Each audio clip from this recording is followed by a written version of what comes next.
Bonsoir à toutes et à tous. Merci d'être avec nous pour cette rencontre avec Lionel Shriver, qui nous fait le plaisir d'être aujourd'hui à la Maison de la Poésie pour parler de son tout nouveau roman, Hystérie collective, publié aux éditions Belfond. Marguerite Capel nous fera le plaisir de traduire ses propos. Lionel Shriver, bonsoir. Hystérie collective est un livre à la fois effrayant, j'allais dire, et simultanément parfois drôle, mais les drames le sont souvent. Vous nous emmenez à la rencontre d'un personnage qui va nous faire un tout petit voyage dans le temps.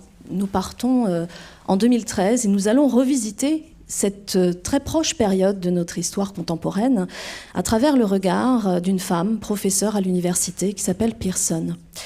Pearson enseigne à l'université, mais son travail est devenu particulièrement difficile, puisque les mots qui sont pourtant son matériau premier, sa passion aussi, sont devenus de la dynamite, sont devenus un terrain miné. Il y a des mots qu'on n'emploie pas, qu'on n'a pas le droit d'employer. On est au-delà de ce qui peut générer une mauvaise réputation ou de la critique. On est dans une situation où employer les mauvais mots peut vous amener très loin, peut-être même en prison. Pearson a 3 enfants, elle est mariée. Et elle a 2 enfants qu'elle a eus par insémination et une petite fille qu'elle a eue avec le mari avec lequel elle vit. Ces 3 enfants sont très importants dans cette histoire, on va y revenir dans un instant, parce qu'ils ont un rapport au monde qui est très différent. Et elle a aussi une amie très chère, Emory, qui est un des personnages centraux de ce livre, une amie d'enfance avec laquelle elle a partagé énormément de choses, qui a été très importante pour elle. Cette amie et sa famille ont été là pour elle dans des moments difficiles. Et cette relation, au début du livre, est une relation qui l'aide à vivre, qui lui sert un peu de soupape de sécurité, comment dirais-je, de détente, d'une capacité à prendre du recul par rapport à la situation qu'elle vit. Seulement voilà, ça n'est que le début du livre et les choses vont se corser.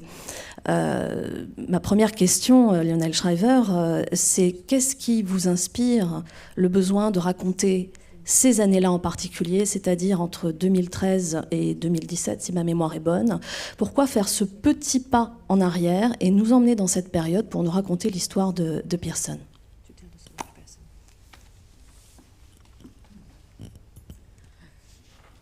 I was inspired to write this novel by not a single incident, but by a succession of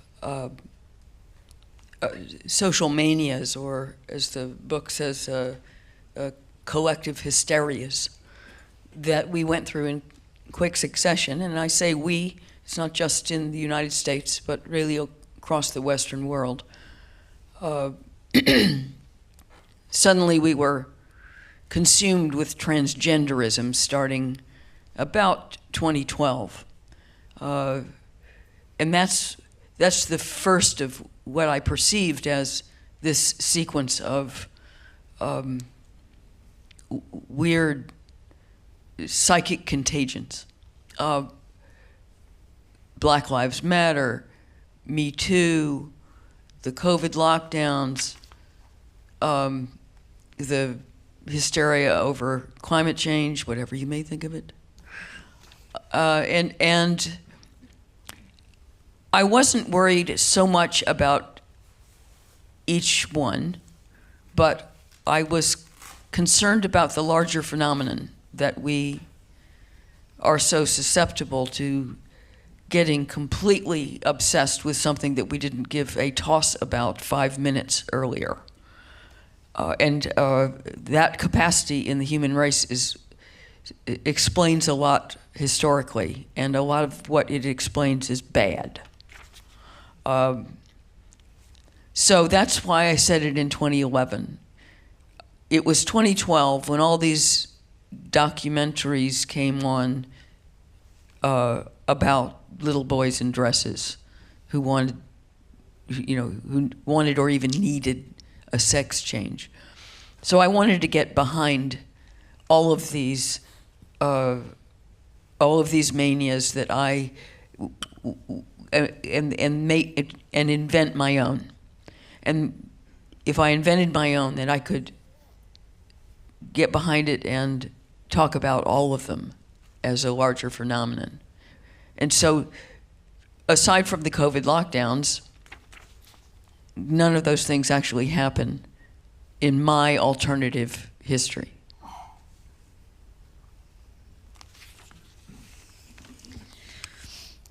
Alors il y a eu plusieurs sources d'inspiration et pas un événement unique en fait derrière ce roman. Ça a été plutôt une succession de phénomènes d'hystérie collective, comme le dit le titre, dans la société, qui se sont succédés assez rapidement, pas seulement aux États-Unis, mais dans l'Occident au sens large. Le premier phénomène que j'ai observé, c'était le déferlement de l'idéologie transgenre à partir de 2012, qui pour moi initie cette séquence de contagion psychique de la société. Et puis ensuite, il y a des phénomènes qui sont succédés derrière. Il y a eu Black Lives Matter, il y a eu le mouvement MeToo, il y a eu le confinement avec le Covid, il y a eu aussi toute une forme d'hystérie autour de la question du changement climatique. Toutes sortes de phénomènes qui individuellement ne m'inquiétaient pas nécessairement, mais qui me semblaient plus globalement montrer une propension inquiétante des gens à devenir obsédés d'un seul coup par quelque chose dont ils n'avaient rien à faire encore 5 minutes auparavant. Une faculté humaine qui me semble expliquer beaucoup de choses dans l'histoire et des choses clairement très négatives. C'est pour ça que je me suis située en 2011, parce que c'est justement juste avant 2012, au moment où on voit arriver tous ces documentaires sur des petits garçons qui veulent changer de sexe. Et je me suis dit qu'en me situant juste avant ces phénomènes qui se sont succédés d'hystérie collective, je pourrais inventer ma propre mania, ma propre hystérie collective, mon propre phénomène, et que ça me permettrait d'aborder le phénomène dans son ensemble, en fait, de façon plus large, comme une question plus large. Et tous ces phénomènes dont j'ai parlé ne se produisent pas dans mon histoire alternative, à l'exception du confinement dû au Covid.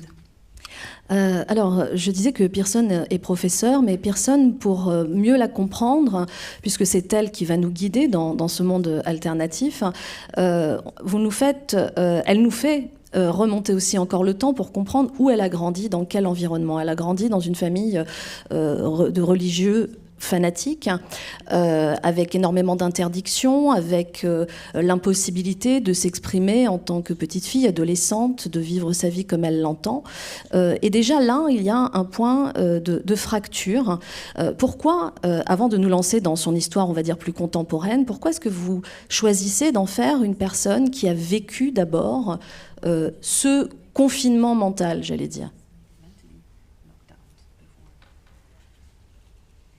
Well, my protagonist grew up as a Jehovah's Witness, and I don't know how much you know about the witnesses, but they're very oppressive, especially for children. They don't let you celebrate your birthday. They don't celebrate, though they're Christians, they don't celebrate Christmas. It's a joyless religion. And these are the people that drag their kids around with them, knocking on your door, wanting to give you pamphlets. In my neck of the woods, we hide from them. So Pearson, the protagonist, resented this from an early age, and finally she couldn't stand it anymore when her parents were pushing her to drop out of school, and she fled to her friend Emery's house. Jehovah's Witnesses absolutely cut you dead if you leave the faith, and that includes your own family. So her family, including her siblings, never spoke to her again. And they continued to live in the same town and would sometimes see each other across the street, and they blanked her. The purpose of this history is to first show that Pearson is not a natural follower. She's not a conformist. But also to illustrate that she has been injured grievously by her own family's adherence to dogma over and against the love for their own kin. And so that would mean she has a natural allergic reaction to the imposition of someone else's orthodoxy. And that's a lot of what the book is about. Alors mon héroïne, effectivement, elle a grandi dans une famille de témoins de Jéhovah. Je ne sais pas si vous connaissez très bien cette religion, elle est extrêmement répressive, en particulier pour les enfants. On n'a pas le droit de fêter son anniversaire, ni des fêtes comme Noël. C'est vraiment une religion dans laquelle il y a très peu de joie, il n'y en a pas de joie. On traîne les enfants pour aller frapper aux portes et distribuer des brochures, des pamphlets. Chez moi, on a tendance à se planquer quand on les voit arriver. Et donc, personne, elle est très tôt, elle a beaucoup de ressentiment, de rancœur par rapport à cette éducation. Et puis, quand ses parents veulent la pousser à abandonner l'école, là, vraiment, elle ne le supporte plus. Elle va fuir, se réfugier justement chez cette amie, Emory, dans la famille de cette amie qui va l'accueillir. Et ce qui se passe quand on quitte les témoins de Jéhovah, c'est qu'ensuite, ils coupent tous les ponts, si on veut quitter la religion, même sa propre famille. Et donc, elle va se retrouver à vivre toujours dans la même ville que ses frères et sœurs qui la croisent dans la rue et qui l'ignorent. Pourquoi est-ce que j'ai voulu lui donner cette histoire ? D'abord pour montrer que c'est un personnage qui n'est clairement pas une suiveuse, elle n'est pas conformiste par nature.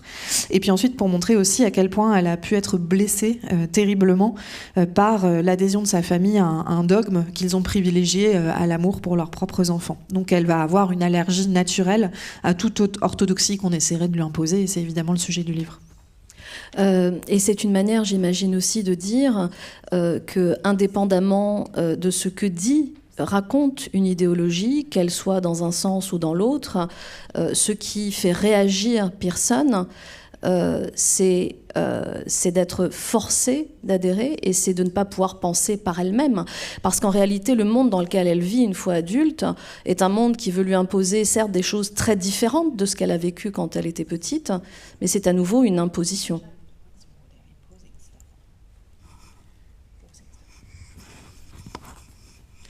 Yes, and I honestly do not understand people who don't rebel when they have an ideology shoved down their throat, whether that's a religion or a political set of opinions. Why would anyone submit to other people's thinking?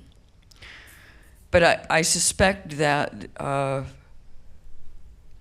it's a certain kind of laziness. It's a lack of spine.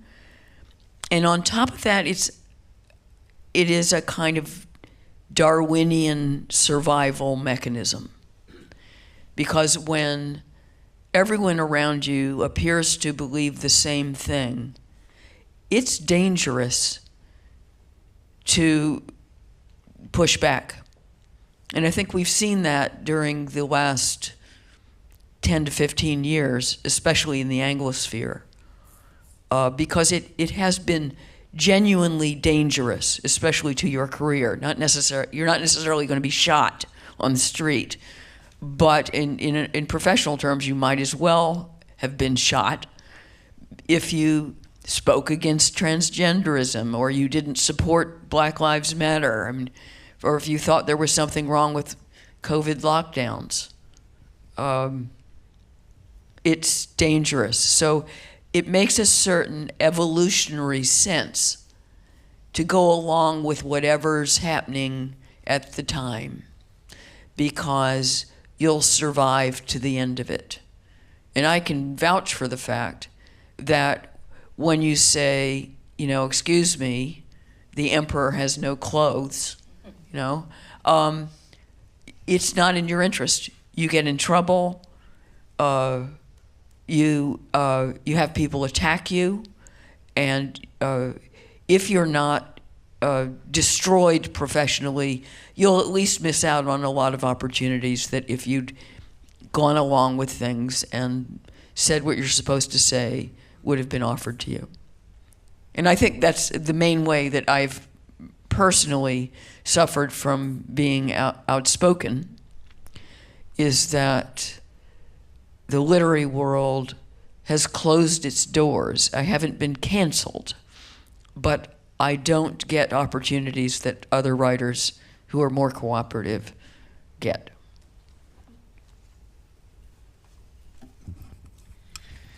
Oui, et sincèrement, j'ai du mal à comprendre pourquoi les gens ne se rebellent pas quand on essaie de leur bourrer le crâne avec une idéologie, qu'elle soit politique ou religieuse. C'est intéressant de se demander qu'est-ce qui pousse à se soumettre aux idées de quelqu'un d'autre. Je pense que c'est sans doute avant tout un symptôme de paresse, peut-être de manque de courage, mais c'est aussi pour moi un mécanisme de survie assez darwinien. Quand tout le monde autour de vous a l'air de croire la même chose, il devient dangereux de résister. C'est quelque chose auquel qu'on a vu beaucoup, notamment dans le monde anglo-saxon depuis une quinzaine d'années. On constate qu'il est dangereux, alors peut-être pas dangereux au point de vous faire tirer dessus dans la rue, mais dangereux pour votre carrière, qui peut en pâtir à tel point que c'est un peu comme si on vous avait tiré dessus finalement, de s'opposer par exemple à l'idéologie transgenre, ou de ne pas soutenir le mouvement Black Lives Matter, ou d'être en désaccord avec le confinement. Et ça a du sens d'un point de vue de la théorie de l'évolution, de suivre le mouvement, quel qu'il soit, parce que c'est ce qui permet de survivre effectivement jusqu'à ce que ce mouvement arrive à son terme. Et je peux attester à titre personnel que déclarer publiquement que l'empereur est nu n'est pas quelque chose qui sert votre propre intérêt. C'est quelque chose au contraire qui peut vous attirer beaucoup d'ennuis, beaucoup d'attaques. Si c'est pas votre carrière qui est entièrement détruite, en tout cas, c'est des opportunités qui disparaissent. J'en ai souffert moi-même. Le monde littéraire m'a fermé beaucoup de portes. Je ne peux pas dire que j'ai été annulée, mais en tout cas, je pense ne pas avoir eu accès aux mêmes opportunités que ceux qui peut-être étaient plus coopératifs dans leurs opinions. Il y a dans ce livre justement l'autre pendant de Pearson, un effet miroir avec sa meilleure amie, Emory, qui elle justement, vous parliez d'évolution darwinienne, alors elle c'est une championne de l'évolution, puisqu'elles sont très très proches et en même temps tellement différentes. Emory, c'est l'exact inverse, elle est exactement l'exemple que vous venez de citer, c'est-à-dire de cette personne capable de s'adapter pour survivre. C'est ça? Yes. At the very beginning, the two friends, they are temperamentally different, but they seem to agree that this new fad for so-called mental parity, this idea that all human beings are equally smart, and the only difference between them is what's called a processing issue. So it's incidental. This is obviously contrary to our experience of human beings from knee high.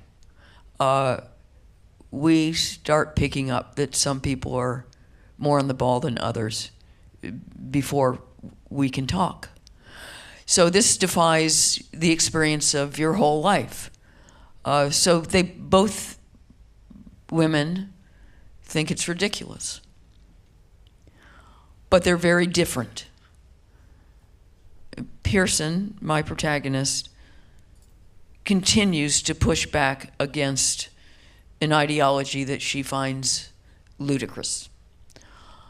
Emory is an opportunist. And while she thinks that the mental parity movement is dodgy, it's an opportunity. And she supports the movement in public. She's a radio host and later a television commentator. And this creates a problem between the two women because they seem to violently disagree. I also think that when you pretend to believe something and you repeat its shibboleths over and over again, eventually you believe it. You know, it's impossible to keep a separation between the two parts of your brain. It's one brain, and it's too much effort to cling to what you originally believed. And so eventually the two women do genuinely differ on whether indeed everyone is as smart as everyone else.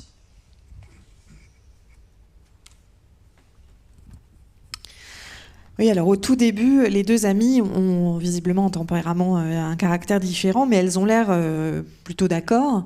Il y a donc cette nouvelle tendance qui est le mouvement pour la parité mentale qui apparaît. Donc l'idée que tout le monde serait intellectuellement égaux, ce qui va complètement à l'encontre évidemment de l'expérience qu'on peut avoir, puisque dès qu'on est à peine haut comme trois pommes, avant même de parler, on se rend bien compte qu'il y a des gens plus malins que d'autres.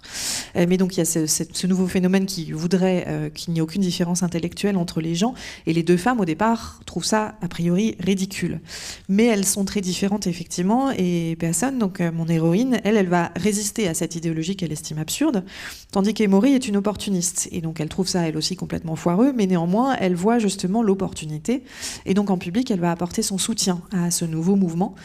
Elle est au départ animatrice de radio, puis elle devient chroniqueuse à la télévision. Et évidemment, ce soutien public qu'elle apporte va créer un désaccord profond et assez violent entre elles deux.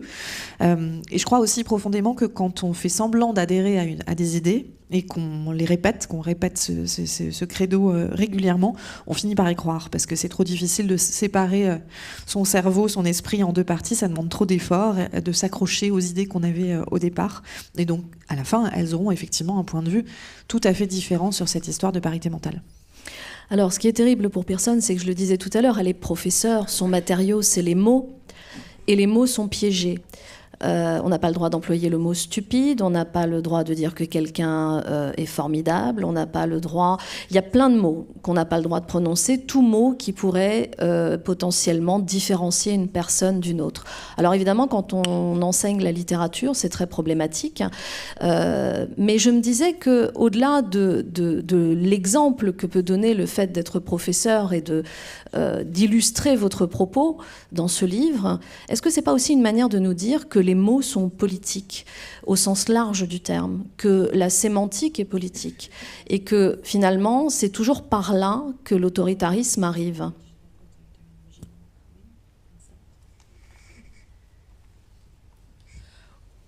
Well, the whole woke world thing has concentrated on language especially, and it's how they exert power.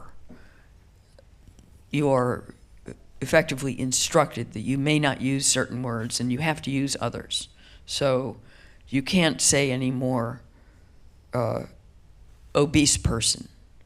You have to say person living with obesity. They have a whole ideology behind why you have to say that. It's a removal of the sin from the sinner. Well, I don't want to have to write person living with obesity every time I mention someone in my work who is fat. So I personally resent the impositions on my writing that these people would like to make. So because my protagonist is also involved with language, with English, she teaches literature. She's not too keen on the impositions on her language either. And this is where I'm very admiring of the translator. I don't know how she managed to duplicate some of the jokes in the book, but I'm told it's still quite funny, so she must have figured out a way. I mean, for example, the word dumbwaiter is unacceptable. You can't say dumbwaiter because waiters might take exception.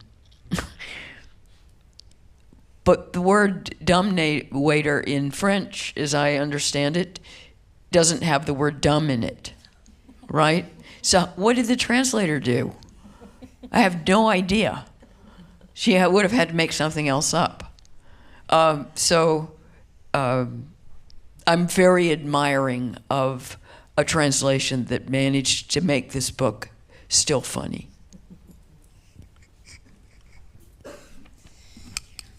You know what a dumbwaiter is? I'm not sure, but it doesn't matter for the explanation. Okay, a dumbwaiter I don't know exactly. in old houses is a box that goes up and down on a pulley between the floors, and you put like the dishes and the food, and it goes up and down. It's like when you had servants. That's called a dumbwaiter. Okay. But you have Waiters there. take offense. There is a yes. I will explain. Okay. She probably chose something else. Yeah. Alors, tout le monde woke, effectivement, s'est concentré en particulier, s'est focalisé sur cette question des mots et du langage, et ça a été vraiment pour eux un outil, une manière justement d'exercer une forme de pouvoir. C'était vraiment toute l'idée de dire aux gens les mots qu'ils pouvaient utiliser et ceux qui ne pouvaient pas utiliser. Par exemple, vous ne pouvez pas dire de quelqu'un qu'il est obèse, vous devez dire que c'est une personne qui vit en situation d'obésité. C'est une façon quelque part de détacher le péché du pécheur. Moi, j'ai pas du tout envie qu'on me dise quels mots je dois utiliser à chaque fois que j'ai des personnages gros dans mes livres. Par exemple, j'ai pas du tout envie de m'encombrer de ce genre de formulation. Et depuis le début, c'est quelque chose qui mérite beaucoup qu'on m'impose les mots que je dois utiliser. Mon héroïne, qui est professeure de littérature, comme elle aussi, elle a effectivement un rapport aux mots. Elle non plus, ça lui plaît pas du tout qu'on lui impose des mots. Et donc, saluons le travail quand même de la Catherine traductrice. Gibert. Merci Catherine Gibert, je cherchais son nom, parce qu'elle a dû recréer tout un tas justement de blagues, de plaisanteries qui reposent sur la présence de radicaux qui évoquent la stupidité dans les termes. Et on me dit que le livre est drôle, donc elle a dû réussir, mais forcément elle a dû réinventer des choses. Un exemple étant donc le dumb waiter, qui pourrait se traduire littéralement par le serveur idiot, mais qui est en fait donc une espèce de monte-charge pour les serviteurs d'autrefois, et qui est donc un des mots qui se retrouve interdit parce que d'autres serveurs ou serviteurs pourraient en tirer ombrage. Donc je ne sais pas duquel il s'agit parce qu'il y en a beaucoup dans le livre, ça ne me revient pas comme ça, mais ça a dû être remplacé par une autre invention. Donc voilà, donc hommage à la traductrice. Oui, parce que dumb veut dire stupide en fait. Oui, dumb, pardon, veut dire stupide. Et donc, évidemment, ah oui, j'évoquais tout à l'heure qu'elle a 3 enfants. Alors, avec des prénoms assez intéressants. Il y a Darwin, Zanzibar et Lucie. Pourquoi Darwin et Zanzibar ?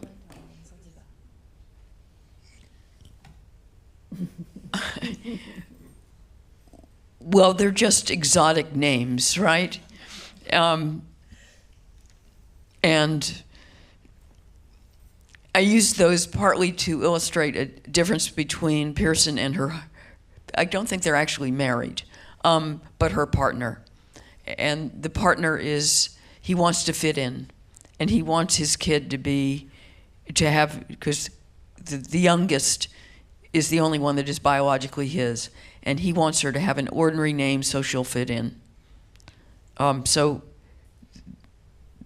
there's Zanzibar and Darwin, and then there's Lucy. As it turns out, however, in Lucy's kindergarten, everyone's named, Beelzebub and Argentina. And Lucy stands out because she has an ordinary name. I'm sometimes given a hard time because I enjoy choosing attention-getting names for my own characters. And nobody can give me a hard time about it anymore because the names that Western parents choose for their children are ridiculous. They make my name seem plain.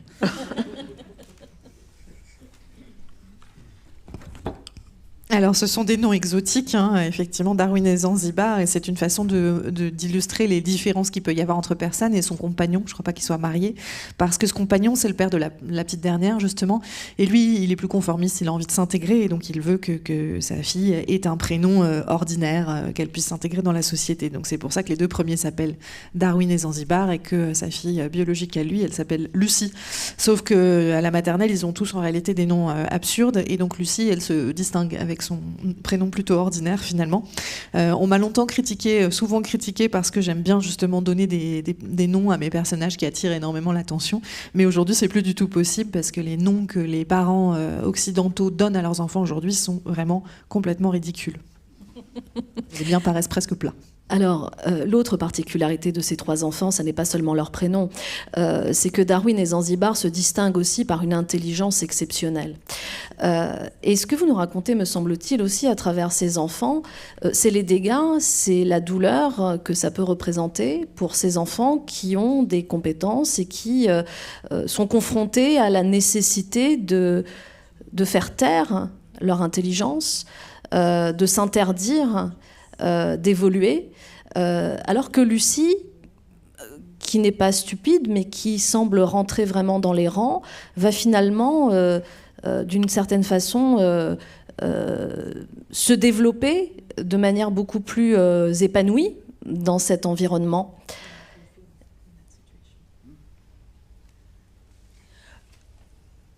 Well, what was important in this novel was to express how this dominant ideology had consequences.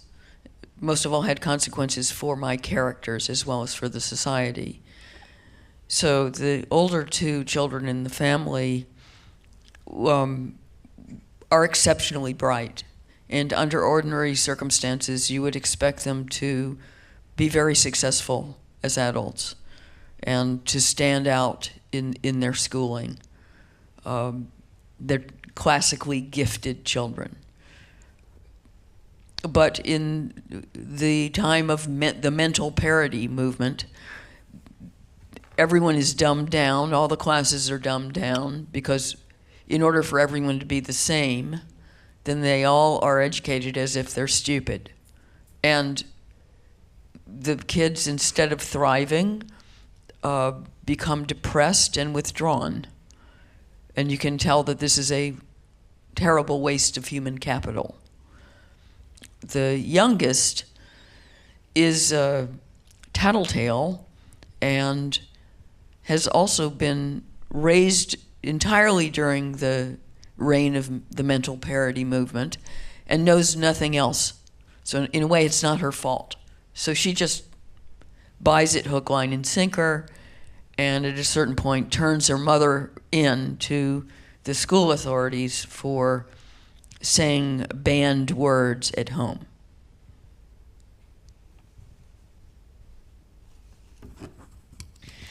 Ce qui vraiment était important pour moi dans ce roman, c'était de montrer les conséquences en fait que l'idéologie dominante va avoir sur les personnages et sur la société au sens large. Donc effectivement, les 2 aînés qui sont extrêmement intelligents, dans des circonstances ordinaires, on pourrait s'attendre à ce qu'ils aient une réussite tout à fait exceptionnelle, qui se démarquent. Ce sont vraiment les enfants doués au sens classique du terme. Sauf qu'avec ce mouvement de la parité mentale, toutes les classes sont nivelées par le bas. C'est-à-dire que pour que tout le monde soit égaux, pour que tous les élèves soient égaux, tout le monde est éduqué comme s'il était stupide. Et évidemment, ils ne vont pas s'épanouir. Au contraire, ça va conduire à une forme de dépression. Ils se renferment. Et on voit bien à quel point c'est une perte de capital humain. Lucie, en revanche, qui elle est tout à fait ordinaire, elle est surtout très jeune et elle ne connaît quand elle grandit, le mouvement pour la parité mentale est déjà en place, elle ne connaît rien d'autre, donc quelque part ce n'est pas de sa faute. Elle va croire ce qui lui est enseigné et elle va même finir par dénoncer sa mère aux autorités scolaires pour avoir utilisé des mots interdits. Est-ce que vous pensez, Lionel Shriver, que la littérature, contre tout ce qui est évoqué dans le livre, a un pouvoir de rébellion, en quelque sorte? Est-ce que par la littérature, on peut changer les choses, intervenir là où on a l'impression que la parole n'est plus libre, dire des choses que l'on ne pourrait pas dire ailleurs?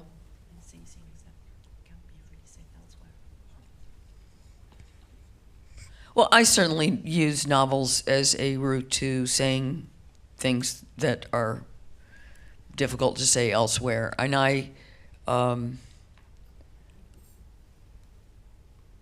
very grateful to the form.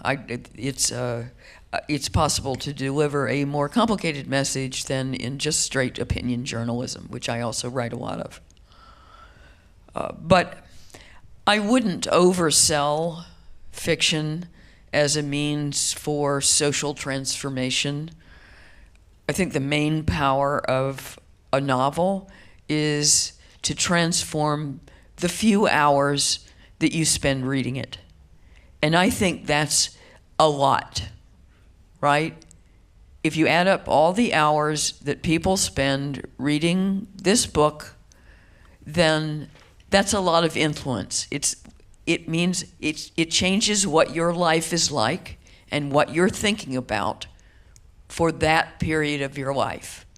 And to me, that's a big power.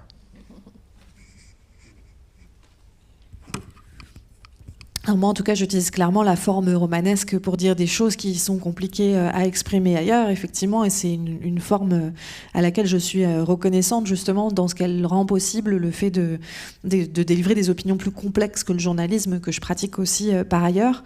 Mais par contre, je ne veux pas surévaluer non plus la littérature comme outil de transformation sociale. Pour moi, le principal pouvoir de la littérature, il réside dans sa capacité à transformer déjà les quelques heures que vous passez à le lire. Et c'est déjà énorme, en fait. Si on additionne toutes les heures de lecture passées sur un roman, c'est une influence tout à fait considérable. C'est quelque chose qui transforme votre façon de voir la vie et les choses auxquelles vous pensez, au moins pendant ce laps de temps. Et pour moi, c'est déjà un pouvoir énorme. Ce qui m'amenait par ailleurs à vous poser cette question, c'est qu'il y a une scène clé dans le livre qui m'évoque cette question-là. C'est que personne enseigne à ses élèves qui, à un moment donné, vont vouloir faire des ateliers d'écriture. Ils veulent écrire, ils veulent raconter des histoires. Or, elle les met face à leurs propres contradictions à travers ce désir d'écriture, comme si, finalement, quelle que soit l'idéologie dominante, la littérature, à un moment donné, nous met face à nos contradictions. La littérature, pour pouvoir être racontée, les histoires, pour pouvoir être racontées, nécessitent une liberté absolue. C'est aussi ça qui se passe à ce moment-là, quand elle confronte ses élèves qui lui demandent des clés d'écriture.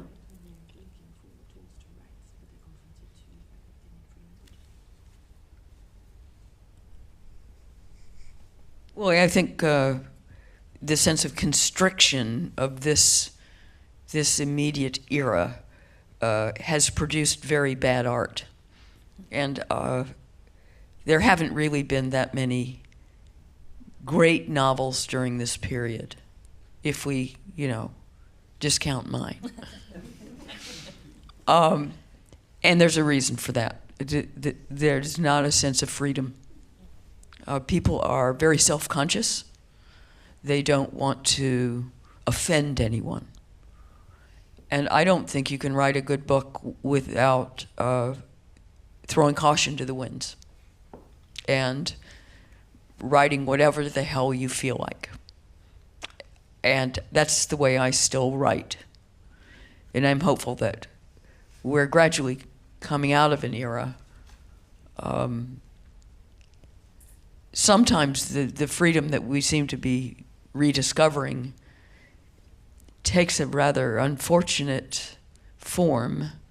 There have been some obnoxious explosions of prejudice on the right.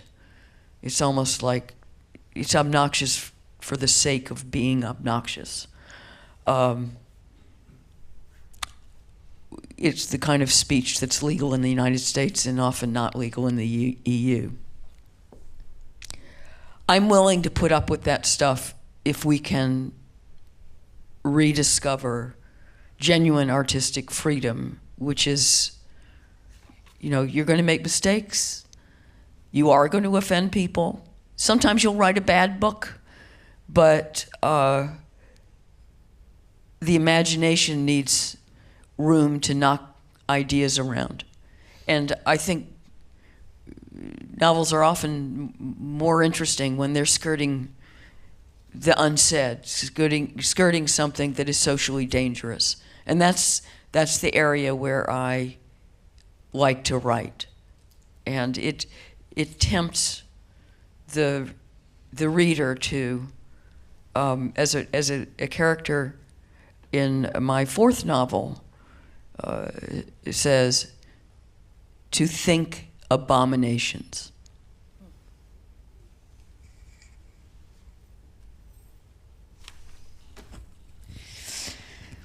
Oui, je crois que le sentiment de contrainte justement qui a pu avoir cours dans la période récente a produit a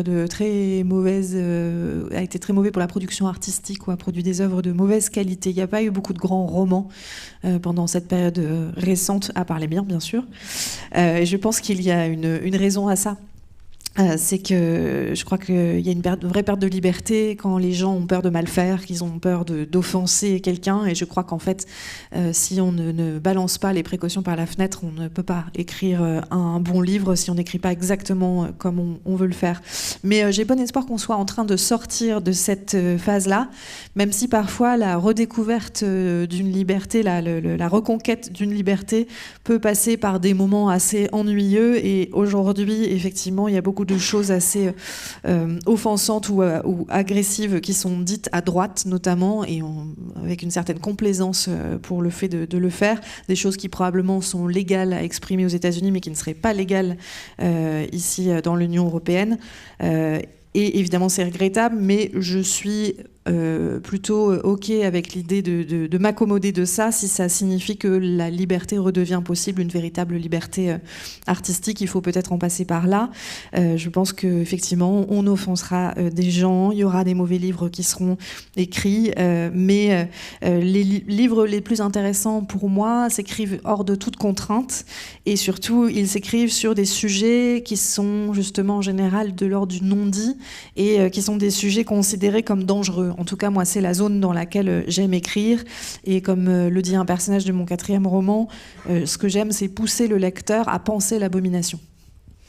On parlait tout à l'heure de l'inventivité de la langue, en rendant hommage, encore une fois, il faut le dire, à Catherine Gibert pour sa traduction. Je me demandais comment est-ce que vous avez justement travaillé sur la langue.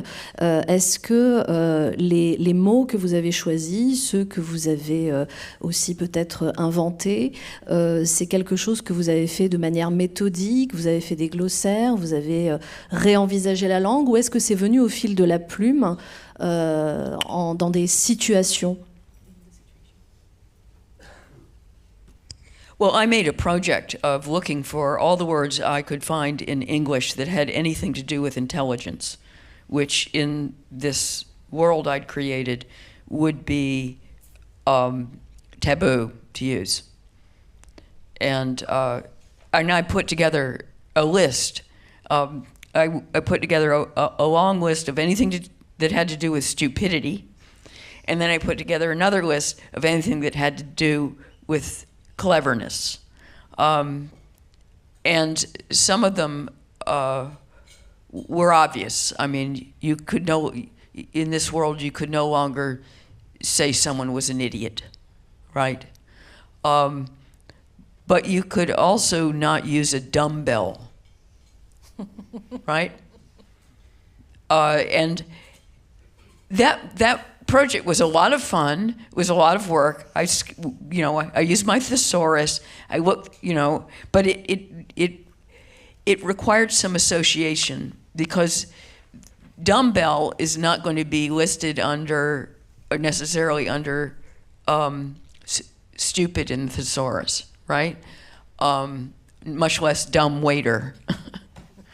So that that was fun. And in fact, the section where Pearson has to go for essentially a re-education because she'd been bad, and they teach her all the words that she can't use.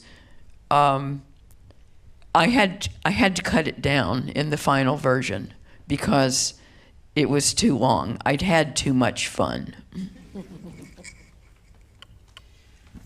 Alors effectivement, j'ai fait ce projet de trouver tous les mots dans la langue anglaise qui avaient un rapport avec l'intelligence ou avec la stupidité, et qui donc étaient ces mots qui allaient devenir tabous dans l'univers que je créais. Et donc j'ai fait toute une liste, tous les mots qui avaient un rapport avec la stupidité, tous les mots en rapport avec l'intelligence de l'autre côté. Certains étaient assez évidents, par exemple on ne peut pas traiter quelqu'un d'idiot, bon. Mais il y a aussi des mots comme, alors en anglais, dumbbell, qui veut dire une haltère, hein. Donc là aussi, il y a certainement une trouvaille de Catherine Gibert. Et en fait, j'ai fouillé le thésaurus, mais bien sûr, ça nécessitait aussi tout un travail d'association, parce qu'on ne trouve pas le mot dumbbell, donc sous l'encadré stupide, et encore moins dumb waiter, celui dont on parlait tout à l'heure, cette espèce d'outil pour les serviteurs. Donc je me suis beaucoup amusée à faire ça, mais je dois dire que donc, il y a cette scène effectivement où personne doit suivre un programme de rééducation, puisqu'elle a donc été dénoncée, et on lui enseigne tous les mots qu'elle ne doit pas utiliser. Et en fait, j'ai dû couper même dans la liste de mots qu'on lui enseigne, parce que je crois que je m'étais un peu trop amusée, c'était trop long. Cette histoire est une histoire sur les mots, sur l'autoritarisme, mais c'est aussi une histoire, me semble-t-il, d'amitié et de l'impact que ça a sur l'intime et sur les rapports humains. On va voir un impact évidemment entre Emory et Pearson, on va voir celui que ça a entre elle et son compagnon, mais aussi avec ses enfants. Et ce qui est presque drôle au début devient terrifiant dès lors que ça touche la sphère de l'intime. Ce que vous racontez, en fait, c'est que le plus terrible, c'est quand le politique devient de l'intime. Yes, and that's what makes this a novel and not just a little. It's not just a satire. It's not purely political. It's about the impact of politics on real people's lives. It destroys a friendship. I don't want to ruin the ending, but it has a terrible impact on the central family. And it even has a big impact on her partner, he's a tree surgeon. He doesn't care about this stuff. He's not an intellectual. He's quite bright, actually, as you discover at the end. But he's not interested. He doesn't want to participate. It's not his problem. He just wants to get on with his life. He likes being alone. He likes quiet. That's the kind of person who, you know, if you're out in nature, that's the kind of person who would do that work. But even he doesn't escape the consequences of this ideology. I won't ruin the story and tell you how, but it gravely affects his life. And I did this on purpose. I mean, this is manipulative, if you will. I wanted to illustrate that when an ideology really grips a whole society, you can't hide from it, and it's going to come and get you. So it's nice to think that we can sit some of these things out, but you can't always get away with that. Even when you're agnostic, you can sometimes be bitten on the ass by whatever lunacy has seized your society. Oui, c'est pour ça, d'ailleurs, parce que justement la politique touche à l'intime, que c'est un roman et pas uniquement une satire politique, pas une simple satire politique, parce que justement ça évoque l'impact politique de la politique sur la vie des vrais gens. Et effectivement, il y a des amitiés qui sont détruites, il y a un impact très fort, des conséquences terribles pour la famille qui est au centre de l'histoire, et même sur le compagnon aussi de personnes, sans trop en révéler sur l'histoire. Donc son compagnon, il est élagueur, et c'est quelqu'un qui, même si on se rend compte à la fin qu'il est très très intelligent, se soucie assez peu de tous ces débats. Ça l'intéresse tout simplement pas, c'est pas son problème, c'est le genre de personne qui veut simplement mener sa vie, qui apprécie sa tranquillité dans la nature, de rester seul, c'est ce genre de personne.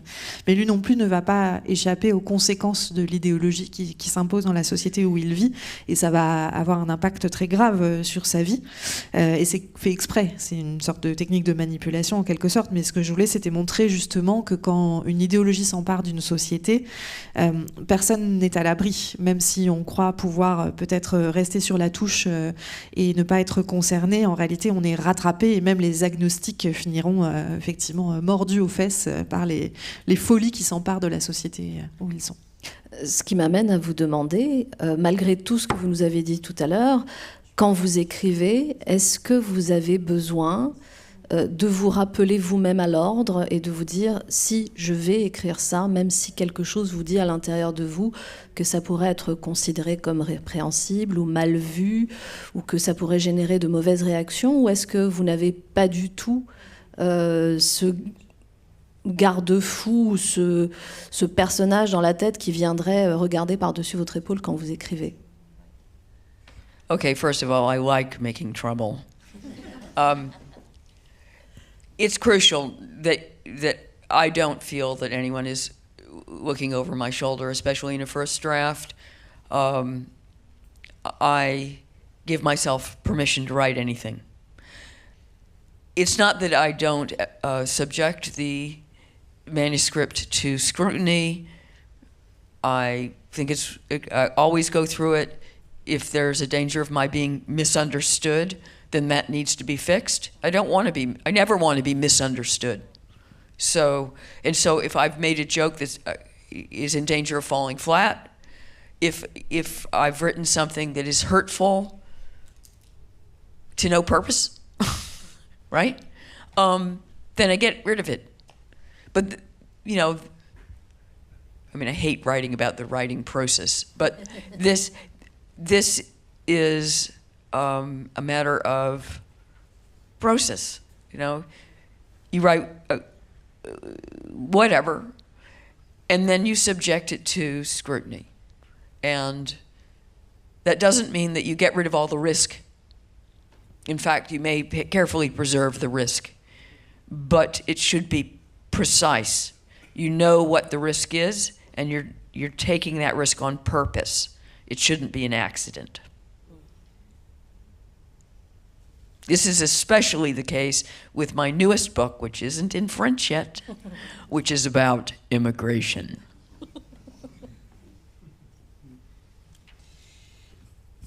Alors d'abord, provoquer les ennuis ou attirer les ennuis, moi j'aime ça, premièrement.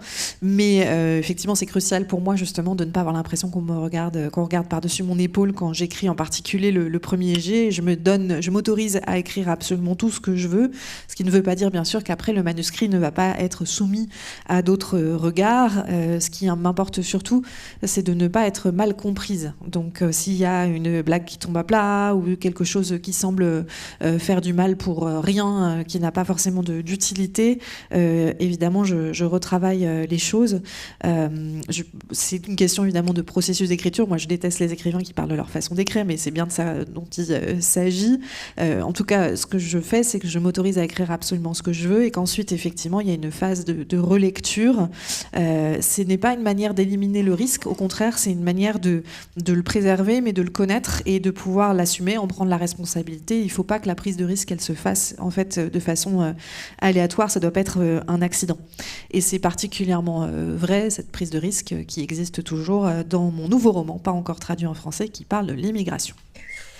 Et sur ce livre-là, au moment où il est paru en anglais, est-ce que vous avez eu des réactions attendues ou inattendues d'ailleurs? Est-ce que vous avez eu une expérience particulière de lecture de la part de vos lecteurs?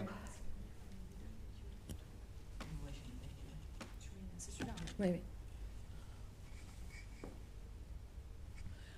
I found this has been a slow burn book. It didn't make a huge splash when it was published, but I keep meeting more and more people who've read it, who tell their friends to read it. And I always like that. I like that better than a bunch of good reviews, which are over and then, nothing to do but writing another bloody book. But it's still out there, and it's still relevant, and that's why it was important that I wrote about the larger phenomenon of the social hysteria rather than writing about one of them that eventually dates, and we don't care about that anymore. I think that was a good choice, and therefore, because we still continue to have more social hysterias. For example, suddenly everyone is trooping around the streets supporting the Palestinians and hating Israel. That came out of almost nowhere. So it's still germane, and and I think it will go the distance. I think it will last.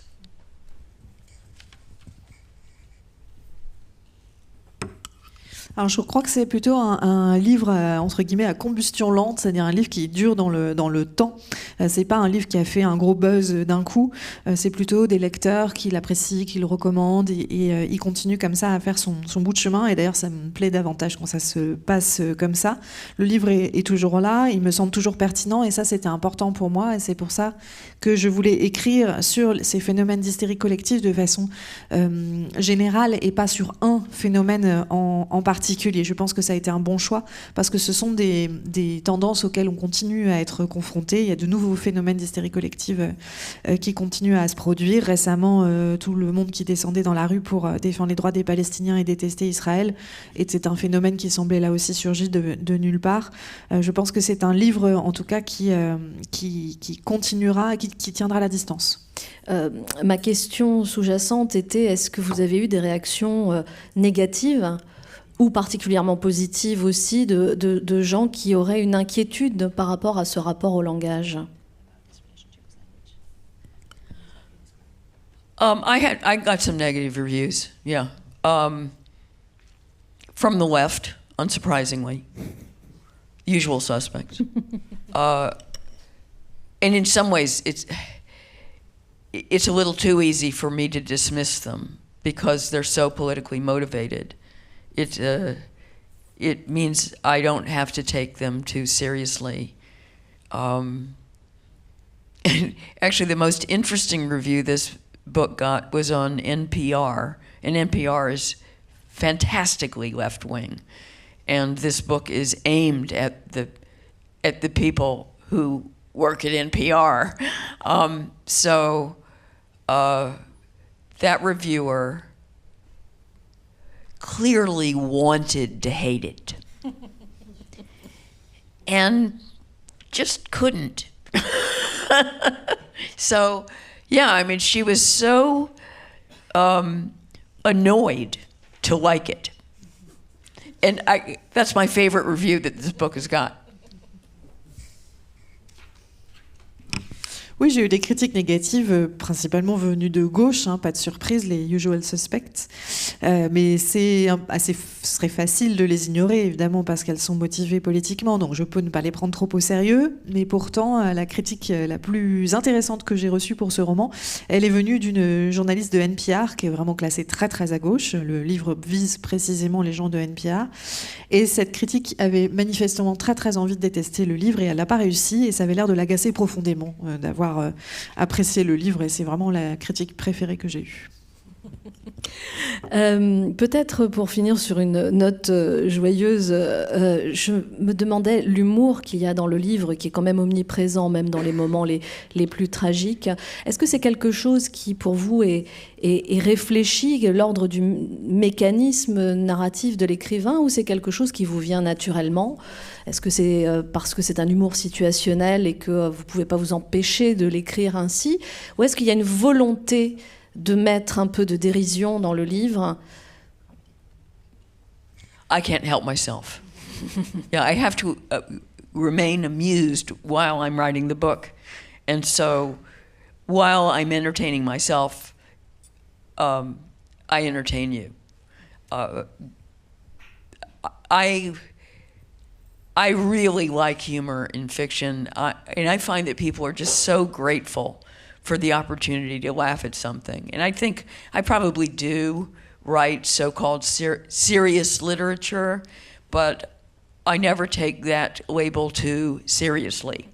And I don't think that novels that have jokes in them that can make you laugh can't also make a serious point.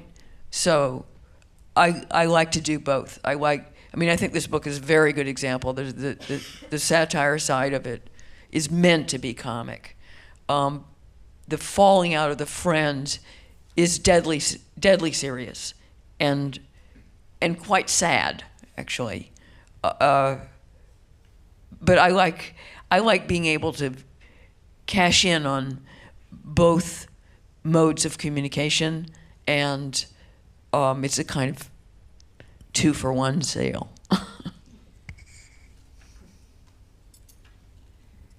Alors, je ne peux pas m'en empêcher, effectivement. J'ai besoin de continuer à m'amuser quand j'écris, et quand je m'amuse moi-même, je vous amuse, vous. J'ai besoin vraiment d'humour dans la fiction, et même quand je lis, je suis toujours contente d'avoir l'occasion de rire en lisant. Donc oui, j'écris de la littérature sérieuse, mais par contre, ce n'est pas une étiquette que je prends au sérieux. Et je pense que les romans dans lesquels on trouve beaucoup de blagues peuvent aussi faire passer des messages, tout ce qu'il y a de plus sérieux. Ce livre en est un très bon exemple. La satire est effectivement tout à fait volontaire, et en même temps, quand on parle de la fin d'une amitié, il y a aussi quelque chose de profondément sérieux aussi, et de triste. Donc en fait, je crois que j'aime jouer sur les deux tableaux et offrir les deux pour le prix d'un.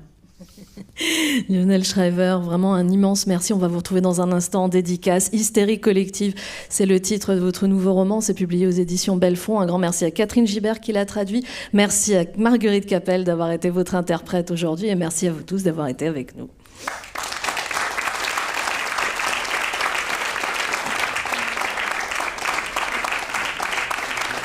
There are not very many translators who can translate my long answers.